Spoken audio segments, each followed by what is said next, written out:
वफाकी वज़ीर दाखिला शेख रशीद साहब मेरे साथ मौजूद हैं। शेख साहब, इससे पहले हम एहतसाब की बात कर रहे थे, तो इसका मतलब यह है कि आप लोगों का एहतसाब का जो हुकूमत का एक बयानिया था वो फेल हो गया, क्योंकि हमें तो शुरू से यही पता था कि आप लोगों की हुकूमत आएगी तो जो चोर थे, डाकू थे, लुटेरे थे, जो इस मुल्क को लूट कर खा गए, उनसे अरबों रुपया निकलवाना था आप लोगों ने। हाँ, कहती तो आप ठीक हैं। लोग हमसे यही तोक़े रखते हैं कि हम ये लूटा हुआ पैसा लाएं, इनको जेलों में हों। ऐसा नहीं हो सका, ये एक हकीकत है।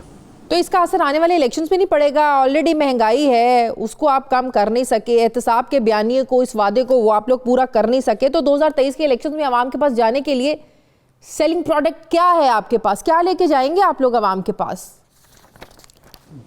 यही चेहरे हमारी प्रोडक्ट है। इन्हीं को देखकर, इनके करतूत देखकर, ये मूंगफली आला और मकसूद चपड़ासी के मंजूर चना चोर आला और दही बदले आला, ये सारी चीज़ें हम ले जाएंगे लोगों के पास। लोगों को पता है कि ये लोग करप्ट लोग हैं, इनकी वजह से ये महंगाई हुई। लोग थक गए हैं ना, इलेक्शन से पहले के सुन रहे हैं लोग। 4.25 साल हो गए हैं, पापड़ वाला, कुल्फी वाला, रेडी वाला। अब ये चीज़ें बिकेंगी नहीं अब ये शेख साहब? अभी तो 3.5 साल हुए ना, 6 महीने में कुछ ना कुछ निकल आएगा इंशाल्लाह। ठीक है। अच्छा शेख साहब, सदारती निज़ाम की आवाज़ें क्यों आ रही हैं? कौन सपोर्टिव है इस सिस्टम के लिए और कौन चाहता है कि सदारती निज़ाम आए शेख साहब? पता नहीं, कैबिनेट में तो नहीं आया। जब कैबिनेट में अगर आया मैं इसको अपोज करूंगा। अच्छा, अपोज करेंगे आप इसको, लेकिन कुछ लोग तो है ना जो इसको बिल्कुल सपोर्ट कर रहे हैं। आपकी पार्टी के अंदर ही लोग मौजूद हैं।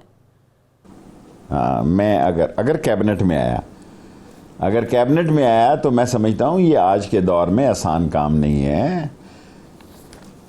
बड़े सदर भी इस मुल्क में निज़ाम ऐसे चले हैं कि देखें, यहाँ सारे ही निज़ाम आजमाए गए हैं, लेकिन सदारती निज़ाम के नताइज भी कोई इतने अच्छे नहीं हैं। सो अगर कैबिनेट में आया मैं इसको अपोज करूँगा। ठीक है। शेख साहब, खान साहब का प्राइम मिनिस्टर का चीन का दौरा कितना कामयाब रहा? क्या इस दौरे से कोई गुड न्यूज़ है? ऑल्दो चाइना हमसे नाराज़ है सीपैक के प्रोजेक्ट्स को लेकर। जब से तहरीक इंसाफ की हुकूमत आई है, सीपैक के प्रोजेक्ट्स पर काम रुका, फिर दासू का दहशतगर्दी का हमला, एक बदएतमादी की फ़ज़ा है पाकिस्तान और चीन के ताल्लुकात के दरमियान। ऑल्दो हम कहते हैं कि पाकिस्तान और चाइना की दोस्ती हिमालय से ऊंची, बड़े गहरे ताल्लुकात, इसमें कोई शक नहीं है, लेकिन ये दौरा क्या इस हवाले से अहम था कि बदएतमादी की जो फ़ज़ा है या जो रिलेशंस में एक सर्द महरी सी आई हुई, ये ख़त्म हो जाए? हर दौरा अहम होता है, और जब मुलाकात होती है गिले शिकवे दूर होते हैं। दासू के जितने मुतासरीन थे सबको मुआवजा भी दिया है, और सी पैक प्रोजेक्ट के तमाम लोगों को फ़ौज प्रोटेक्शन दे रही है। कोई ना दासू ना भाषा, कोई काम नहीं रुका हुआ। जहाँ जहाँ सी पैक की लेबर है वहाँ जो है फ़ौज उनको प्रोटेक्शन दे रही है, और बाकी जो जगह हैं और लोग हैं उसको मिनिस्ट्री ऑफ इंटीरियर प्रोटेक्शन दे रही है। सो ठीक काम चल रहा है, लेकिन हमारे माशी मसाइल और हमारे माशी हालात दुनिया में कोरोना के बाद सारी दुनिया मुतासर हुई है, हम भी उससे मुतासर हुए हैं। सो उसमें जो अब इंशाअल्लाह ताला तेज़ी आए और तेज़ी आएगी। अभी ये बहुत आज मैंने तो नहीं देखा, फवाद साहब ने और शाह महमूद ने प्रेस कॉन्फ्रेंस करनी थी, उन्होंने तफसील बताई होगी। मैं तो लेकिन शेख साहब, ये नोशगिर पंजगोर में जो कार्रवाई हुई, दहशतगर्दों की तरफ से हमला हुआ, इसकी टाइमिंग बड़ी अहम है। उधर से प्राइम मिनिस्टर का चाइना का दौरा, उधर से ही हमला होता है। क्या दहशतगर्दों की यही कोशिश थी, यही पैगाम था कि इस दौरे को सबूताज किया जा सके, पाकिस्तान और चाइना के ताल्लुकात को ख़राब किया जा सके? मैं आपसे इत्तफाक करता हूँ कि चीन के दौरे के दिन ये सब कुछ करना एक प्लानिंग का हिस्सा था, जिसमें पाक फ़ौज के 9 जवानों ने, जिनमें एक अफसर भी शामिल हैं, अपनी जानों का नजराना पेश किया और 20 दहशतगर्दों को ख़त्म किया। और इसकी टाइमिंग जो है वो सोची समझी थी, क्योंकि हिंदुस्तान के लिए पाकिस्तान और चीन दोनों खटकते हैं, और वहाँ जो इलेक्शन हो रहे हैं आप देखें, वहाँ भी पाकिस्तान सिंधु के मसले में इमरान खान डिस्कस हो रहा है, पंजाब में और यूपी में और उत्तर प्रदेश में। वहाँ भी देखें ना, इंडियन टीवी, अभी मैं आपको कोई बात कहूँगा इसी वक्त, इंडियन टीवी तो मुझे इतना शक पड़ रहा है कि पता नहीं क्या मसला है। इंटरव्यू में पाकिस्तान में देता हूँ तो शाम को चला वो देते हैं, यानी कि उनको क्या तकलीफ है कि इंटरव्यू में पाकिस्तान में दे रहा हूँ और चल इंडिया सारे में रहा होता है।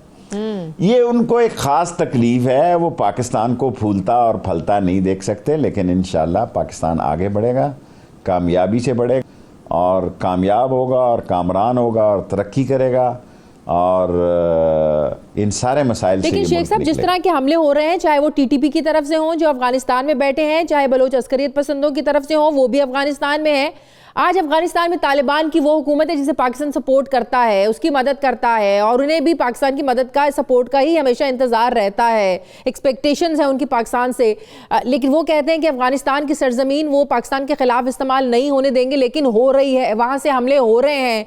लेकिन सवाल ये है कि वो तालिबान जिन्होंने अमरीका नेटो अफवाज को शिकस्त देकर वहाँ से भगाया, वो इन ग्रुप्स को कंट्रोल नहीं कर पा रहे और पाकिस्तान के खिलाफ हमले हो रहे हैं उनकी सरजमीन से। देखिए, पाकिस्तान के तालिबान के साथ बहुत अच्छे तल्लुकात हैं, 40 साल उन्होंने लड़ाई लड़ी है, मैंने तो सारी ज़िंदगी उनको लड़ते ही देखा है और वो वहाँ एक अच्छे, पहली दफ़ा एक मुकम्मल हुकूमत, पहले पंशेर वग़ैरह और उन इलाकों में नहीं थी, 100% तालिबान की हुकूमत है। उन्होंने हमें यकीन दिलाया है कि उनकी सरजमीन पाकिस्तान के ख़िलाफ़ इस्तेमाल नहीं होगी। ये लोग देखें उनके साथ लगे रहे हैं, अब मैं इस पर ज़्यादा बात नहीं करता, सेंसिटिव इशू हैं, ये निगार हो गया, कुन्नड़ हो गया, पक्तिया हो गया, खोस्त हो गया, नूरस्तान हो गया, इन इलाकों में ये आबाद हैं और कुछ दाइश भी वहाँ मौजूद है। सो ये सारे लोग, इनमें कई ग्रुप्स हैं, वो इनको समझा भी रहे हैं और वो बात भी इनसे कर रहे हैं, लेकिन अभी तक जी हाँ, दाइश तो है, लेकिन जो बलोच ग्रुप जो ऑपरेट कर रहे हैं उनमें से बहुत से ग्रुप्स ऐसे हैं जिनकी परागाहें ईरान के अंदर, जो बॉर्डर है ईरान के बॉर्डर के अंदर हैं, जो वहाँ से वो कार्रवाई करते हैं। हम ये नहीं कहते कि जो वहाँ से कार्रवाइयाँ हो रही हैं वहाँ पर ईरानी हुकूमत मुलविस है, लेकिन ये बहुत सेंसिटिव मामला है, बहुत अलार्मिंग है कि वहाँ की ज़मीन भी, एक तरफ अफगानिस्तान है, दूसरी तरफ ईरान है जिसकी ज़मीन पाकिस्तान के खिलाफ इस्तेमाल हो रही है, वहाँ से भी दहशतगर्द आते हैं, वहाँ से ऑपरेट कर रहे हैं। देखें, हमें इन हसास बातों पे बात करते हुए बड़ा संभल सोच के बात करनी चाहिए। अभी 200 किलोमीटर इलाका ऐसा है जिसमें फेंसिंग नहीं है ईरान साइड पे, वो भी हो जाएगी, और 20 किलोमीटर का इलाका अफ़गानिस्तान के तहत के साथ है। सो अभी अफ़गानिस्तान में फेंसिंग का काम रुका हुआ है, वो भी इंशाल्लाह शुरू हो जाएगा, उनसे बातचीत जारी है। सो जो कुछ है हमारे नोटिस में है और हम उसे हैंडल कर रहे हैं, हमारी अजीम अफवाज और अदारे उसको बेहतर तरीके से हैंडल कर रहे हैं। अब आप कह रहे हैं कि अभी खुल के बात करो कोई, तो बस फिर खुल के बात का मतलब है कि अभी NDTV पे और सारे तो शेख साहब, टीटीपी के हवाले से फिर हुकूमत क्या सोचती है? आपको याद होगा जब हुकूमत मुज़ाकरात इस पर का फैसला हुआ तो बड़ी तनकीद हुई कि इन लोगों से मुज़ाकरात नहीं हो सकते। ज़ाहिर है आप लोगों की नीयत पर तो कोई शक नहीं था, हुकूमत की नीयत पर तो कोई शक नहीं था, लेकिन क्या अब भी यही है कि टीटीपी से, तालिबान से, तहरीक तालिबान पाकिस्तान से मुज़ाकरात होने चाहिए, या ये समझ में आ गई कि ये लोग सुधर नहीं सकते, ये पाकिस्तान दुश्मन है? मुज़ाकरात पे कोई बात नहीं करना चाहता, अभी वेट एंड सी, आप इंतजार करें। लेकिन जब एक तरफ मुज़ाकरात हो रहे हों, दहशतगर्दों के हमले हो रहे हो, तो सवालात तो उठेंगे ना शेख साहब? उठते रहें, सवालों के भी जवाब देंगे। तालिबान की पूरी कोशिश है कि मसले जो है ये न बढ़ें और उन्हें वो कह भी रहे हैं, लेकिन अभी वो कहे में नहीं है। So let's see, wait and see, अभी कोई चीज़ फाइनल नहीं है। सो मुज़ाकरात पे अभी मैं कोई कमेंट्स नहीं दे सकता।